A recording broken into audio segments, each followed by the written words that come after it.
Magandang oras mga ka-good news. Merong magandang balita. Nagpahiwatig na si Kibuloy na siya ay susuko. At kapag merong pipirmahan ang Pangulong PBBM na hindi siya ibibigay sa Amerika para sa rindisyon, ay susuko siya at lalabas sa kanyang lungga, kung saang lungga man ito. Panoorin muna natin ang bidyong ito, courtesy ng 24 oras. Ganito, pero this is a private property.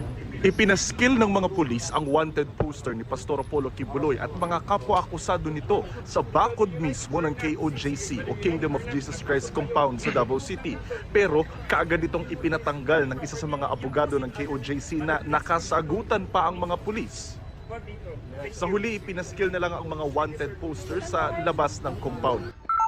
Kaninang madaling araw, muling ginamit ng PNP ang Proton Elic LB8, isang high-sensitivity metal detector sa loob ng holding room ng KOJC Cathedral para ma-detect ang mga nakabaon na metal. 8 araw na ngayon ang paghahanap kay Kibuloy sa KOJC compound. Kamakailan, sinabi ng kampo ni Kibuloy na haharapin niya ang mga kaso sa kanya kung gagawa ng kasulatan si Pangulong Bongbong Marcos na hindi siya ibibigay sa Amerika.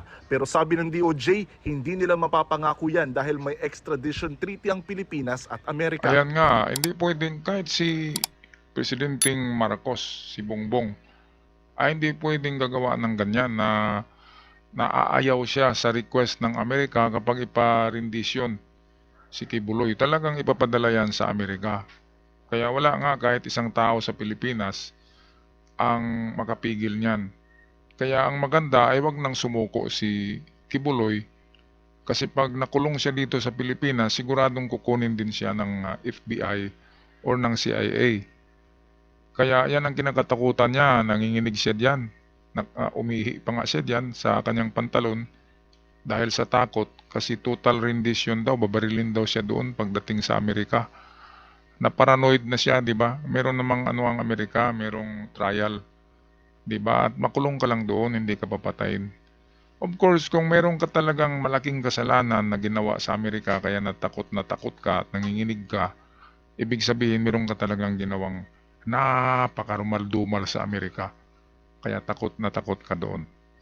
Okay, so meron ka pa namang 6 yata o 4 na tauhan dyan na maghuhukay ng tunnel. Hukay lang kayo dyan. Hanggang makalusot kayo dyan sa manhole, doon sa culvert, papuntang river o kanal. Kapag nakarating kayo doon, pwede na kayong tatakbo, di ba? Marami naman kayong mapagtaguan. Ganyan lang, hukay lang, nang walang katapusan o walang tulog. After kumain, hukay na naman. At araw-araw ay meron kayong magagawang mga 4 na dipa na tunnel. Kaya after 1 month ay makalusot na kayo doon sa mga iba pang imburnal na nandiyan sa syudad. At makalusot kayo doon papuntang dagat. At safe na kayo doon. Diba? Ganyan lang naman ng Great Escape na mapanood natin sa movies. Okay, dito naman balikan natin tong Proton Elic. Kaninang madaling araw, muling ginamit ng PNP ang Proton Elic LB8, isang high-sensitivity metal detector sa loob ng holding room ng KOJC Cathedral para ma-detect ang mga nakabaon na metal. Ito, bakit naman nakabaon na metal ang hahanapin nyo? Diyan mismo sa flooring na yan, ang dami-daming kabilya dyan. Tatamaan yan ng proton. Kaya mahirapan ang proton dyan. Ako meron akong Proton LB16. Ito yung latest. Ito yan. At makapag-scan ito ng 40 meters deep maximum. Ang LB8 ay middle class yan. Bali, pangalawa yan na klase. Ang numero 1 ay ang LB16. So, ang talagang hahanapin yan ay metal at precious metal. Kasi nakakapag yan merong reading siya kung ano ang na-detect na klaseng metal. Kung precious, ibig sabihin mga ginto na yan. Ngayon, merong kasing chismis na si Kibuloy ay nakakuha ng maraming gold bars na kahit ng bunkers dyan sa Prayer Mountain. Ang Prayer Mountain na yan na yata yung bundok ng mga Bagubo nanitibo na pinatay yung leader para lang makuha yung bundok. Ewan ko, hindi ako nagsabi na kung sinong pumatay, basta namatay, binaril. At ang bundok na yan ay merong nakabaon na treasure ng mga Hapon noong World War II. Kaya 2-in-1 na yata itong tirada ng PNP, ang paghuli kay Kibuloy at paghanap ng treasure bunker niya na naroon yung tunituneladang ginto ng Yamashita Treasures. Kasi treasure hunter din to si Kibuloy. Ako meron akong mga kakilala na mga pastor, mahilig talaga sa treasure ang mga pastor. Mahilig sila sa treasure hunting. Kaya merong treasure si Kibuloy. Sabi nga niya, marami pa ang kanyang ginto kaysa ginto ng Fort Knox sa Amerika noon. Sinabi niya yan. Nandyan sa mga video niya, sabi niya. Mas marami siya ang ginto. Kaya totoo na may ginto. Kaya yan, ginamitan ng LB8. Yan ay isang gold scanner metal detector. Okay, patuloy tayo. 479, mayroong ban o pagbabawal sa extraordinary rendition para sa mga akusado o convicted sa terorismo. Paano pa raw kaya sa kasong human trafficking? It is within the President's power to execute a written document. Nako, sabi na nga kanina ng isang attorney, wala sa Pilipinas na makapagpigil ng rendition kasi merong treaty ng Amerika at Pilipinas tungkol sa rendition. Kaya kahit si Bongbong Marcos hindi magagawa niyan. Kaya kay Kibuloy ay kailangan makalabas ka na diyan sa tunnel mo at makarating ka ng North Korea, or kung hindi man North Korea ay makarating ka doon sa China, sa Communist China, o kaya doon ka sa Golden Triangle sa Laos, sa Cambodia. Magkikita kayo doon ni Alice Go at safe ka doon. Kaya nga lang daming drugs doon. Kung ayaw mo ng drugs ay lagot ka doon. Wala kang tulog doon. Kaya wag sa Golden Triangle, North Korea and China. Ang magandang puntahan para hindi ka na marindisyon. Walang treaty of rendition ng Amerika at China at North Korea kasi magkalaban yan. Kaya safe ka doon, pastor. Okay, meron sinasabi dito si Panilo. Isa din ito. Sabi naman ng kalyado ng mga Duterte na si Atty. Salvador Panelo, nakausap niya si Kibuloy 8 buwan na ang Kausap, nakararaan. Natatakot daw itong madukot ng Amerika, kaya tiwala siyang hindi raw ito lalabas ng bansa. Nakausap ko yun si Pastor Kibuloy. I think 8 months before this happened. 8 months ago.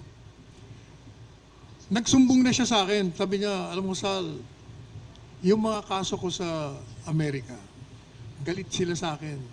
At ang latest na informasyon ko, i-rendition nila ako. You mean yung ina-abduct, tapos dinadala sa isang lugar, pinapatay nila.